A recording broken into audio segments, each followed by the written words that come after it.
Hi everyone, welcome to today's Idea Talk.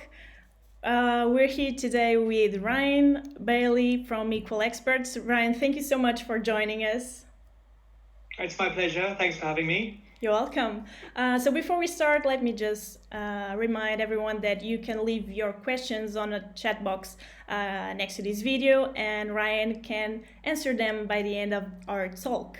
So today we're talking of something that it's, well, basically the reality for most of us, remote work. But there's a difference between going for remote work or doing remote work than being a company first, a remote first company, isn't it, Ryan? Very much so. I think a lot of businesses, especially in technology, will consider themselves remote ready or a remote company. But remote first really means that you're going to focus on remote work as your primary way to interact with customers. So at Equal Experts now, obviously we've had a lot of change over the last couple of months, as everyone knows. So we're very much focusing on becoming or improving our remote first business, which means exactly that. The most important thing for us and first port of call is being remote. Okay, because it's not just about using the technology. What does it take to be remote first? Yeah, so as I said, it's a bit of a shift away from being remote friendly to remote first. There are a couple of basics that you really need to focus on first for this to work. It's something we've been working really hard on. As I said, there's some basics. The first thing really is, as a group, you need to change your thinking, your mindset from being remote friendly, i.e., we have some people working off-site at home, whereas with remote first, everyone's going to be remote. So there's certain things you have to set up, and one of them is really important is a remote team charter, and that's an agreement between all the people on the team as to how you're going to work together, how you're going to respect each other, how you're going to not talk over each other and communicate properly and stuff like that. So it's really important that you set out those guidelines in the beginning. And part of that obviously is your tooling. So you need to be able to have the tools, like we're talking online now. So everyone knows that most people are using Zoom at the moment. But there are lots of other tools like that. You can use Google Hangouts, Skype's coming back in now. There are lots of those. So video is really important. One of the things we always push for is that people always have their video on, or as much as you can, basically. Other collaboration tools are really important. Things like, obviously, we use Slack a lot. Having shared documents like Google Drives, you're not sending documents back and forth. Tooling is really important. Obviously, the other stuff is, kit. You need to have a good laptop. You need a decent speaker. You need a pair of headphones. You need a Jabra, so that you can communicate properly and clearly with each other. And then I think the last thing of kind of that sort of basic stuff is just etiquette, and as I said, make sure that you've got your video on all the time and, mute yourself when you're not talking and stuff like that. I mean, I could go into all the details. There's so much of that stuff, but it's really just making sure that you kind of like your own person on the screen. And by that, I mean, like your profile picture, have an actual picture of you and not a picture of your dog or something like that. So just try and remember you're not all there together, so you really want to show yourself as much as possible. Do you think that means also that communication is more important than ever when you're remote, and sometimes we may neglect it when we are on a personal on a present conversation? Yeah. Totally, it's very different, and that's why I said communication is super important. And at Equal Experts, we talk about over communicating, especially when you're doing something, remotely. But even when you're face to face, making sure that you get your message across and repetition, because the nuances get lost when you're on a call. When you're talking face to face. And maybe you say something that someone doesn't understand, or something gets lost in translation between different languages or different cultures. Someone might cross their arms or something, or look away. And when you're face to face, you note all those body languages and subtleties. Where when you're on video, and you've got that page of people, 30 people on a Zoom page, you lose that a little bit. So it's all about being really empathetic towards everyone you're chatting to and making sure you pick up all of those little things, and just I think giving people a little more leeway and being a bit more open when you're talking. And what do you think it's the one of the most challenging managing skills that you need when you're managing remote teams? What do you think a company must also approach with their workers? I think one of the main things is it's very easy for people to get isolated or feel excluded. And I'll go back to the example of remote friendly as opposed to remote first. Like someone working from home. So then and the rest of the team's together. And then that person might dial into a stand-up or whatever, and someone's holding up the laptop and they can't see properly, and you miss out on what's going on, and then there's another meeting that happens later on the day and they forget to dial that person back in, and they get excluded from that. So as you said, it's really about communications, because if someone's starting to get a little bit depressed or not communicating properly, they're going to stop dialing into meetings or not chat so much on Slack. And I think, as the team lead, it's really important to keep an eye on everyone and make sure everyone's contributing to the conversations and the meetings as well. Yeah, sure.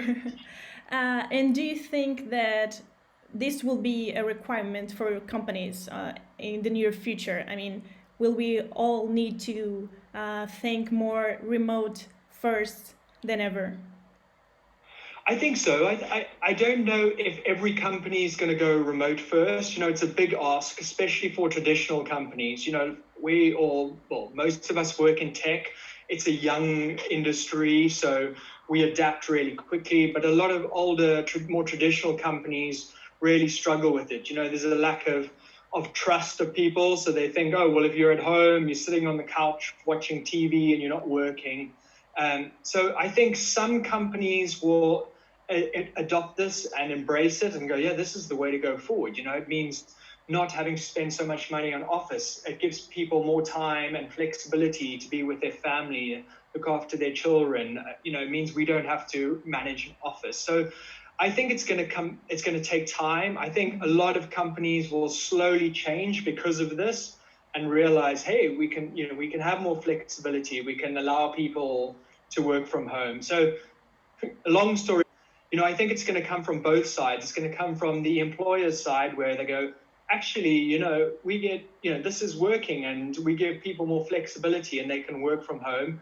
And then from people who have had some time at home now realize, I can actually do my job at home, and I don't want to sit on the train for 2 hours, and I'm getting some more quality time with my family. So, in future, I want to work more from home. So I think we're going to see a gradual process. I don't think it's going to change overnight, but I do think it's the future of business, definitely.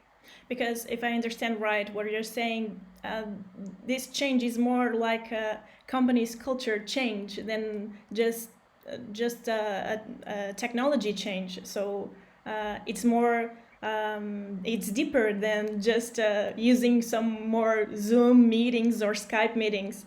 And how do you pass on this company's culture? And actually, is it that important to pass on remote teams? So what you mean from the client perspective and their culture? Yeah, it's really difficult because as you say, we work with some a vast variety of customers, and some of them are really modern and are happy to change, and others are more traditional government companies, and they're all okay. We're working like this for now, but we want everyone to be back in the office on 1st of July when we go back, or whatever the date is. So yeah, it's very much an education thing, and as I said, it's going to take time, and it's very much a trust thing. So something we find, so our office is obviously based in Lisbon, and a lot of our clients are in the US or the UK, and a couple of the United Kingdom clients are a bit nervous about having the Portugal EE people working remotely, and some of our people on site in the UK, and it takes a bit of time to get them to trust having remote workers. And once we've been on the project for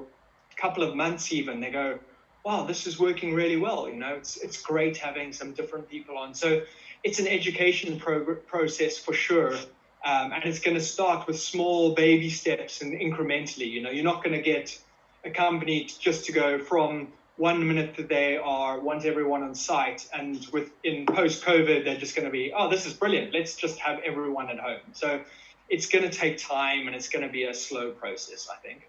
What do you think will help this trust? How do you work trust? Is it showing results? Is it based on efficiency? What exactly are people looking for to trust? I think it's outcome based, really, as you said. It's proving that you can still deliver what you're promising from home as opposed to sitting in the office. And as you say, trust is, as far as technology, it's managers and clients wanting to see people sitting there clicking keys on a keyboard in front of them. Whereas if you're at home, they don't know what you're doing, and they don't know you're doing that. But if you're still showing regular demos and you're showing progress and your cards are moving across your board, your Scrum board or your Kanban board or whatever, and you're actually delivering code into production and you're building stuff, then they start saying, this is working really well. So it's really just showing progress and that you're actually delivering software, I think. And let me ask you about something that I think it's close to your heart, at least as I've learned. Tell us about teal organizations. So you advocate this kind of company or organizational models as I think as the results it can bring. So why is that? Why is it so different? Well, it's a real change of mindset, really, and it's our CEO Thomas Granier. He read the book, and I knew you were going to ask me about it, so there's the book. It's called Reinventing Organizations, Frederic Leroux. And it's get the picture one rather than the big fat book. This one's really good, by the way. It's on Amazon if you want to read it. But it's about, it talks a lot about flat structures and something, about grown-ups, working for grown-ups and trust, something really important to us. And it's really about, the main thing about it really is self-management. So not being, they talk of the old management styles of like, top-down, where you've got directors giving you tasks and you have to, you have reports every 3 months and you have to, you're answering to line managers. So we have a very flat structure. And as I said, it's all about self-management and empowering teams to sort of, get work done themselves and not report into managers. So Equal Experts is hugely based around this. So we have a super flat structure and really empowering teams to become their own managers. So we don't really have line managers or anything like that. The other main part of it is bringing your kind of wholeness to work. And by that, I mean, in a lot of old school companies, you wear a mask when you go to work. So over the weekend, you're the fun-loving person who likes to go to music festivals and what have you. And then when you go to the office, you put on a tie and you have your business face and everything. This talks about wholeness and being your own person, the same person you are on the weekend, the same person you are in the office, and just being completely open. And it works really well, the fact that you feel you can be your own person at work and not have to play a role. And then the last part of it really is, so I'm skimming through it very quickly, but it's called evolutionary purpose. And that's just about seeing your company and your organization and more of sort of like as a living organism, and it's ever changing. Because if there's one thing that's for sure, especially now we know this from COVID-19, is change is inevitable, and we're always changing. So it's kind of seeing the organization, your team, as a living structure that's always evolving. So you're always striving to be better and get better at the way you work and the way you communicate with each other. It's definitely worth reading the book. But I think the main takeaway for it is empowering teams and self-empowering humans so that you kind of hopefully want to go to work on a Monday morning. And this is the kind of leadership and organizational model that actually links the best with remote first, isn't it? 100%, because it's, as I keep saying, it's about trust, and you're empowering your teams to go off and doing that. And as I said, traditionally, lots of old school businesses, the reason why they don't like remote work in their mind is because they don't trust you. They think, oh, well, you're just going to go down to the beach, or you're going to sit and watch TV. And this is about, putting that onus on the workers and saying, we trust you here, go be all that you can be, and, go off and work together as a team. And we believe you can do this yourselves. And, it's incredibly liberating. It's not for everyone. Some people really struggle with it, especially if you come from a very hierarchical business or traditional business. But for those of us that do embrace it, it's amazing not having any line managers and having the freedom and autonomy to do whatever we want to do, really. What does it take to adjust to this kind of organizational model? Do you need any specific skills, or it's just the willing to? I don't know if you need any specific skills, but you have to obviously be a grown up. So you've been given this freedom to do what you want. So you have to take that and run with it. As I said, some people really like structure. We've had people come to me like, well, what do you want me to do now? Like, what does success look like for me in 3 months? Give me sort of 5 items that I need to do. And it's not that. So I think you've got to want to be part of something. You've got to want to own something and drive with it and work together as a team. And the success or failure of the team is the team. It's not you as an individual.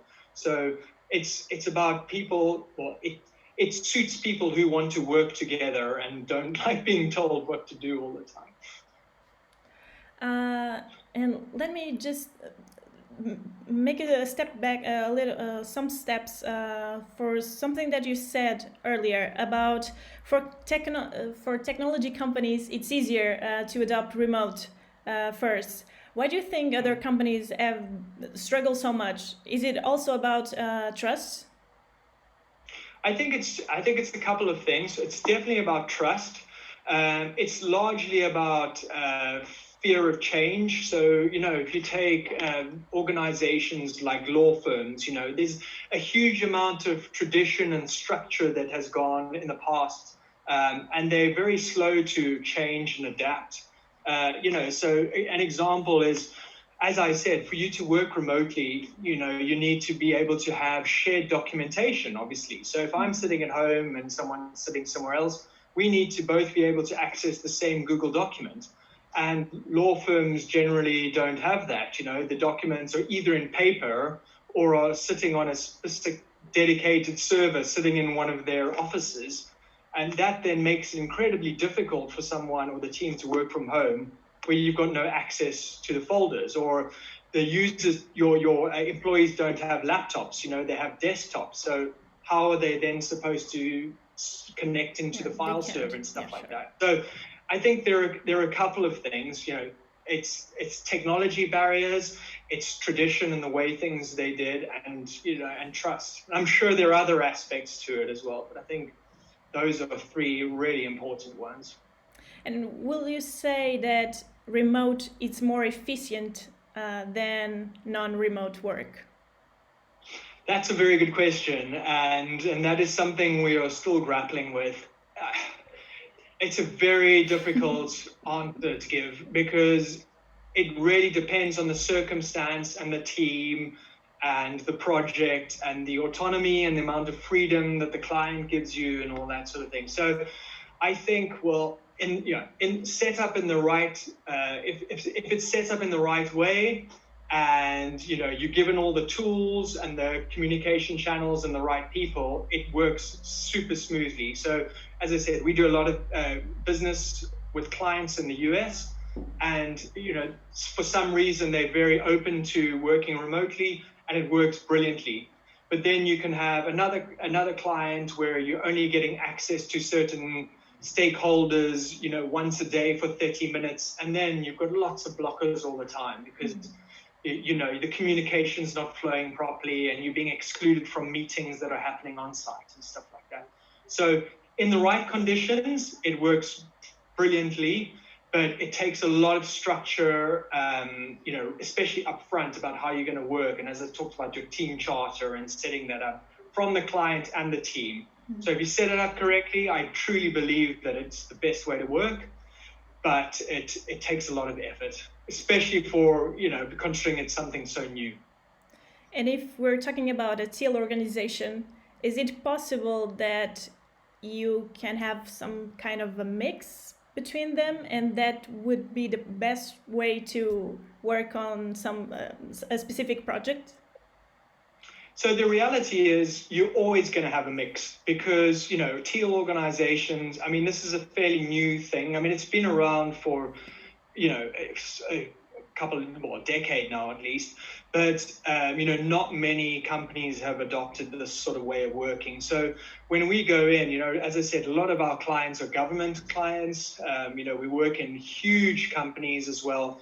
And of course they don't have this, they've got line managers and they've got performance appraisals, and we work with people on the same team as our people. So it's really just about working together with them and trying to take the best parts of what they're doing and get rid of the worst parts and work together and try and bring them along in the journey without destroying their culture, because it's really important, obviously, to still keep the company culture. And we're not in the business of going in there to completely disrupt a business.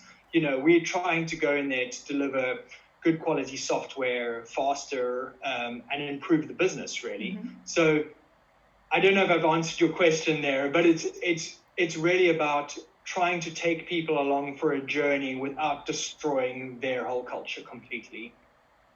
Okay, so it's basically something that is tailor-made, if remote is going to work or not, for some companies in some projects. Totally. So, there's, as I said, there's certain guidelines, and there are things that are really important. And we talked about communication earlier, and those channels need to be open, and you need to have access to people on site and stuff like that. But obviously you have to fit within some sort of constraints or boundaries within an organization. So, you're dealing with another company, they have a specific way of working. So you have to balance that, and sometimes they meet you halfway, and sometimes it's really difficult, and, you have to put a lot more effort into it. But I think, as I said, I'll go back to a word I've used quite a lot, and that's trust. And, if you don't have that trust in the beginning, you have to work really hard to build it. And that's something we try to get into our clients all the time, is giving that level of trust where they look at you and the company and say, yeah, makes sense. We want to come on this journey as well. And we have had that success in the past. Cooperation above everything. Exactly. Ryan, we're at the end of our time, just like that. So thank you so much for your time and your insights. It was really, really, really great having you here with us. And I'm just gonna remind everyone that on Wednesday we have another idea talk with Ruignons about social support. So I hope to see you then, and bye bye. Thank you.